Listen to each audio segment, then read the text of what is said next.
His entire career is going to finish here. And by the way, he wanted me to say hello to his mom and dad back in Vancouver. So there you go. Thank you, Michael. And I think a few years ago there was speculation that eventually he would want to go back and finish his career in Vancouver. But as you mentioned, it's the loyalty that has kept him here for a distinguished 13-year career. Well, the big three, Brian Chew, Anthony Calvillo, Ben Cahoon, those three really feel that their careers have got the reboot from Mark Trestman. They were talking about it in a big way about being their last year, Brian Chew included, Ben Cahoon as well, and then along came Mark Trestman and took over this football team. It was a real professional way, and they just love it now. They think they can play a few more years. Alouettes start at their 35, the play action, and then back inside to Avon Coburn. And he's up to the 44-yard line. The safety fills in there, but Coburn has 9. You know, watching this offense for the last 2 weeks now, once in Calgary and once here, very tough for a defense to figure out all the change in motion and the movement from this offense. What it does is it makes the defense start to think. And the moment that Jim Daly, defensive coordinator, has to go to his guys and say, just react, fly to the football, stop thinking too much. The moment you start to think on the field, you're a second behind.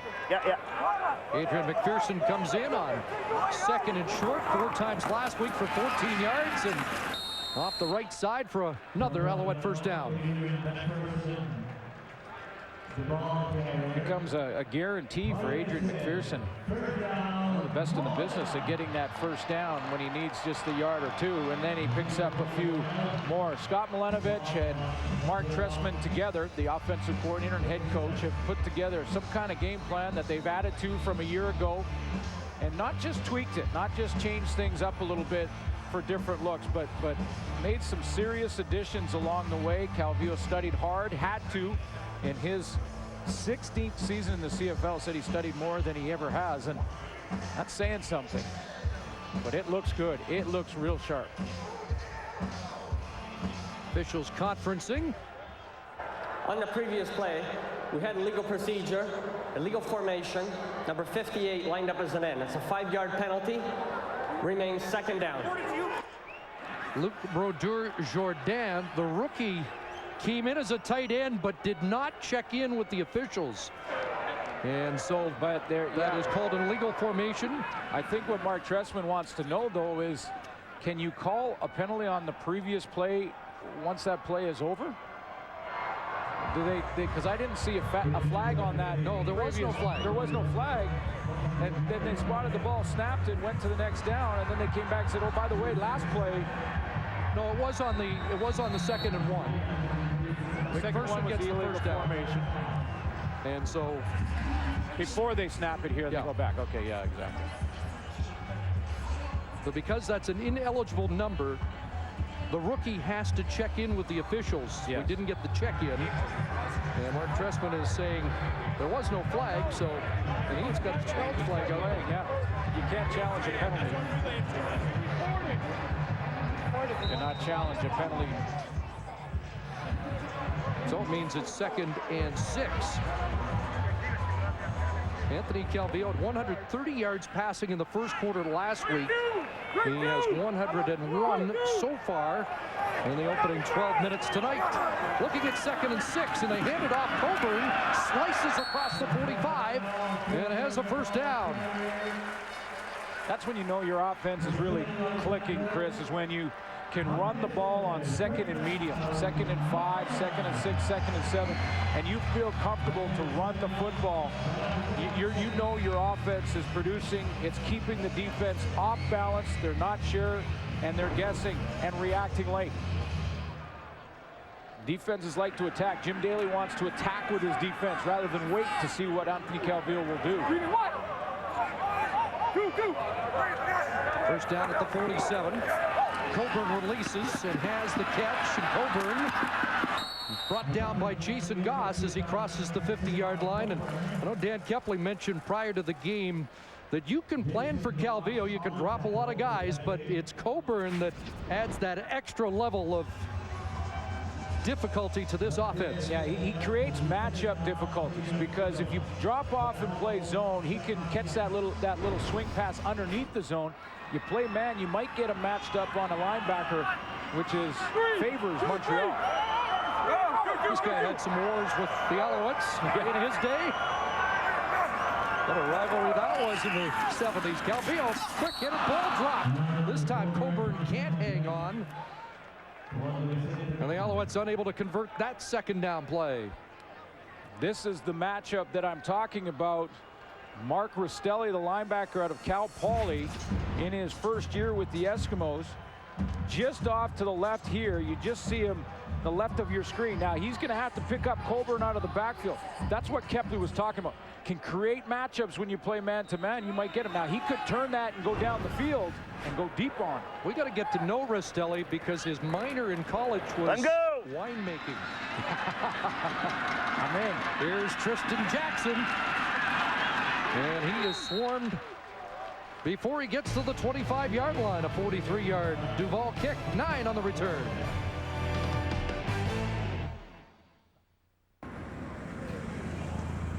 Last year's Grey Cup game, the Big O. Countdown continues as I see those Olympic rings for Vancouver. Yes. Well, Ricky Ray talked about having trouble getting into a rhythm last week. A little rhythm in the last series, and that pass falls incomplete, intended for Andrew Nowacki, the favorite receiver last week, but there were 8 consecutive 2-and-outs against Winnipeg. And the Eskimos know they can't afford that tonight. I know a lot of fans in Edmonton and a lot of people in the media were concerned with that offensive output. I'm going to chalk up a little bit of that to the weather conditions in the first game for the Eskimos. It was a torrential downpour in that game against Winnipeg. Weather and field. Yes. And the folks in Winnipeg are saying our defense wasn't bad either. We'll see them tomorrow night. 2nd and 10. Ray stands in and now is brought down. Ricky Ray dumped in the backfield as Anwar Stewart chalks up his 45th career quarterback sack.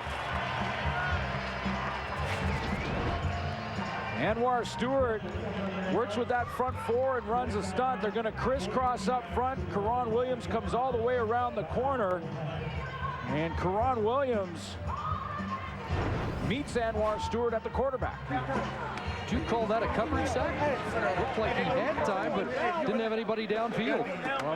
Well, or the routes were so long that Ricky Ray had to wait for them to develop, and when he did, the line got there. Prefontaine to kick it away. And Larry Taylor waits. That is 44. Finds a crease. And then gets drilled up at the 54-yard line. Chris Chinsky downfield quickly after the 46-yard boot by Prefontaine. 2 very good returners in this football game, that's for sure, when you talk about Larry Taylor for the Montreal Alouettes and Tristan Jackson. So kind of on the edge of your seat every time the ball is punted. And a pretty good start for Calvillo, 107 yards, 7 of 9. I believe in Calgary he started out 9 for 9. Again, over 100 yards in the first quarter of each of the first 2 games. And the clock winding down here in the opening quarter as the Alouettes go back to work. And that ball is done complete for a first down at the 45-yard line. Brian Bratton with the catch, and we'll have time for one more play in the opening quarter. Anthony Calvillo gets rid of the ball so quickly, it gets frustrating for a defensive line. What they have to start to do is just start to try and push upfield, collapse the pocket a little bit, and then try and get their hands up in the passing lanes rather than think about sacks. Kai Ellis had a couple last week, but it gets frustrating when he gets rid of that ball so quickly. A couple of knockdowns for the Eskimos against Stefan LaForce. Bratton with 11, a first down, and Calvillo lots of time. Checks down to Cahoon, and Cahoon's got a first down. Mark Rastelli with the tackle on the final play of the opening quarter. It's the Alouette football, and they have the lead by 5 after 15 minutes of play. First quarter stats are brought to you by Tim Hortons. Always fresh, always. Well, I thought it was deja vu all over again. Yes, when you it think is. about the Montreal Alouettes, especially the fact that not only did they score on their first drive, but it was Kerry Watkins who caught a Calvillo pass to get in the end zone, just like last week in Calgary. Montreal's offense looks good again, looks efficient again, and they have balance. But, you know, if Whitlock catches that ball in the end zone, it's a one-point game right now. So Edmonton's hanging in there. You know, the Eskimos only outrushed their opponents 5 times last year. They did in the first quarter. Not sure if that's the running totals they are looking for, but it was a start. It was a start, and Richie Hall said now they have to be stubborn about it. He said that at times they have run the ball when he looks at their past rushing performances, but he says then they don't get a couple of yards and they go away from it. First and 10 Alouettes, a quick hitter, and there's Watkins on the flanker screen. And stopped after a short gain of 3 to 4 yards for the man who has the Alouette touchdown. Richie Hall saying that they have to be, he said, you know, in my nature, I'm stubborn. When I want to see something, I'll just stick with it. He said, you know, it's one thing to run the ball a little bit on first down. A lot of teams do that, but we have to run the ball on first down in every quarter, not just the first, not just window dress it. We have to practice it more, and he's been trying to emphasize that with Rick Warman, the offensive coordinator. 2nd and 7 for the Alouettes. And now Calvillo runs out of time, and he's hauled down. Eric Taylor gets to the quarterback and forces the Alouettes into another field goal situation. Offensive line last year only allowing 22 sacks all season long, which was first in the CFL. They did not allow a sack versus the Calgary Stampeders. Eric Taylor gets on the board. A couple of tackles and a knockdown last week for Taylor, and here's Duval. Will try and bounce back from his opening quarter miss, his first of the season. And with Cahoon holding, this comes from just outside the 40-yard line. And this one well off the mark. So perfect last week, 6 for 6. And Duval has missed a pair here tonight. And it's 9-3 Montreal.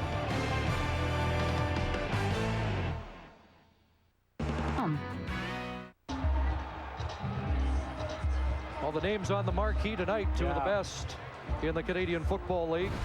Really are. Ricky Ray, who has 27, over just shy of 28,000 yards, and Anthony Calvillo in his career pushing the 60,000-yard mark. Combined 86,710 yards passing and 9 Grey Cup appearances between the two of them. As good as it gets. Whitlock with the pitch, and he brought down Davis Sanchez off the corner with a good defensive play for the Alouettes. Yeah, but this is where Richie Hall was talking about the running game and how he wanted to be stubborn with it. Now, we'll see if a play like this by Davis Sanchez coming off the corner and in run support and making this big tackle in the open field, if this scares the Edmonton Eskimos away from running the football as this game goes on. This is the adversity that Richie Hall talked about yesterday. They'll face that. They'll have some plays that don't work. Loss of 3. Calgary had just 54 yards rushing last week against this defense. Joffrey Reynolds held to 19. Here comes the rush, and down goes Ray back at the 25-yard line. Jermaine McIlvain and Karan Williams celebrating.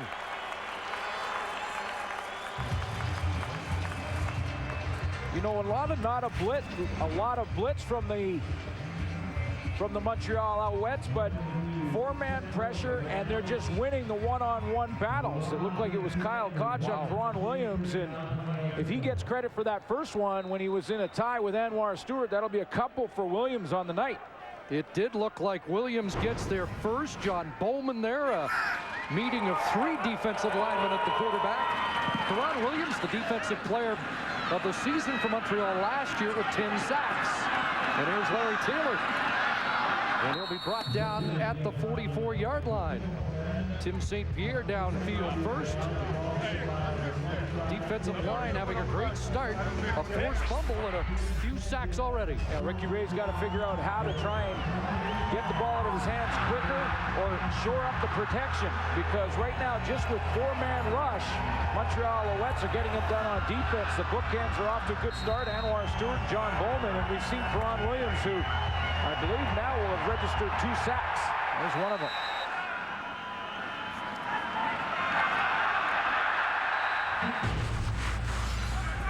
So the ball back in the hands of the Alouette offense. And Calvillo with that gun to Kerry Watkins. Back into Edmonton territory at the Eskimo 50-yard line. Veteran quarterback and a rookie safety is a lethal combination. And right now, Elliot Richardson is playing off, and he will play off. You just have to when you're in your first game. Richie Hall said he's a natural safety. Played safety at Acadia, and he was a 2-time academic All-Canadian there. So he's a smart kid, but right now he's playing it safe, and there's a void in the middle. Got his feet wet last week in the fourth quarter when Scott Gordon went down. He'll be out for at least a couple of weeks. And out of the backfield, Coburn is brought down quickly. A short gain and a good play by Lenny Williams. What to it limit the damage. Sorry, Chris. What it did as well when you put in Elliot Richardson for Scott Gordon, the defense led by Jim Daly really changed things up in that secondary in a big way. Goss played at halfback last week. He moves to corner now. Lenny Williams is at a halfback. Buell moves from corner inside to halfback. So they've really done some juggling in that secondary.